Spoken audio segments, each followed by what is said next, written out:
कृष्णाय वासुदेवाय हरे परमात्मने प्रणतः कलेशनाशाय गोविंदाय नमः। स्वागत है आप सभी के अपने YouTube channel Hariom Sharma money tips पर। पौष मास के 13वें अध्याय की कथा। प्राचीन समय की बात है, एक धर्मपुर नाम का नगर था। उस नगर में धर्मदत्त नाम का वैश्य रहा करता था। वह भगवान विष्णु का परम भक्त था। ज़्यादा धन और दौलत उसके पास नहीं थी, लेकिन वह भगवान विष्णु का पूजन किया करता था। चलते उठते बैठते सोते भगवान का नाम लिया करता था। साथ ही उसकी पत्नी भी धर्मपरायण थी। वह भी भगवान विष्णु का पूजन किया करती थी। दोनों का नियम था कि जब तक भगवान की पूजा ना कर लें वह अन्न भी नहीं खाते थे।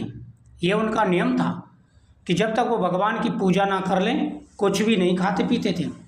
और यही सबसे बड़ा पुण्य होता है, सबसे बड़ा कर्म होता है। जो व्यक्ति पहले भगवान को भोग लगाएं और उसके बाद में स्वयं खाते हैं तो स्वयं नारायण उनकी हर मनोकामना पूरी कर देते हैं। एक बार उनके राज्य में एक साधु आए। साधु प्रवचन कर रहे थे और कह रहे थे कि जो भी पौष मास के महीने में दीपदान करता है भगवान उनकी हर मनोकामना पूरी कर देते हैं। अब उन्होंने भी सुना कि पौष मास के महीने में दीपदान और अन्नदान का बड़ा महत्व है। उन साधु ने समझाया कि पौष मास के महीने में दीपदान और अन्नदान जरूर करना चाहिए, इसका बड़ा महत्व है। अब सवाल यह था कि वो गरीब थे, उनके पास अन्न खुद के खाने के लिए नहीं था, तो वो दान कहाँ से करते। लेकिन कहते हैं कि जो अपने खाने वाले अन्न को भी दान कर देता है उसमें से भी दान कर देता है। जैसे पैसे वाले तो दान करते ही हैं, अगर गरीब दान करता है पूरी श्रद्धा के साथ में तो स्वयं भगवान उसके दान को ग्रहण करते हैं। गरीब और अमीर दान पुण्य में पूजा पाठ में नहीं देखे जाते। अगर आप अमीर हैं और अभिमान के साथ में दान पुण्य कर रहे हैं और 10 लोगों के सामने उसे गा रहे हैं तो आपका दान करना व्यर्थ है। उसी प्रकार से अगर आप गरीब हैं और पूरी श्रद्धा के साथ में भगवान के सामने चाहे पुष्प ही चढ़ा रहे हैं लेकिन पूरी श्रद्धा के साथ में, तो भगवान उसे स्वीकार करते हैं। और उसमें भी अगर आप दीपदान कर रहे हैं, भूखे लोगों को भोजन करा रहे हैं पूरी श्रद्धा के साथ में, तो अनंत गुना यज्ञों का फल प्राप्त होता है और प्रत्येक मनोकामना पूरी हो जाती है। जीवन में हमेशा सुख और समृद्धि आती है, मनोरथ पूरे हो जाते हैं। तो ऐसा दान करना चाहिए जिससे भगवान प्रसन्न हों, जिससे भगवान प्रसन्न हों और जीवन में कभी कोई कष्ट ना आए। अभिमान के साथ में किया गया दान पुण्य हमेशा व्यर्थ जाता है। अगर आप पैसे वाले हैं, दान पुण्य कर रहे हैं, तो उसे किसी के सामने सुनाना नहीं चाहिए। दान हमेशा गुप्त किया जाता है।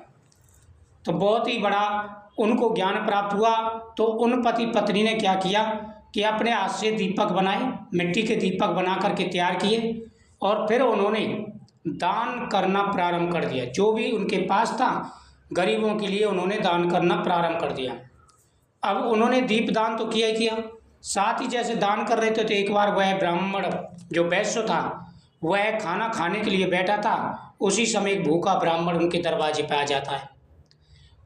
उन्होंने 2 दिन से भोजन नहीं किया था और जैसे वो भोजन खाने बैठे उसी समय ब्राह्मण आ गया, भिक्षामदेहि।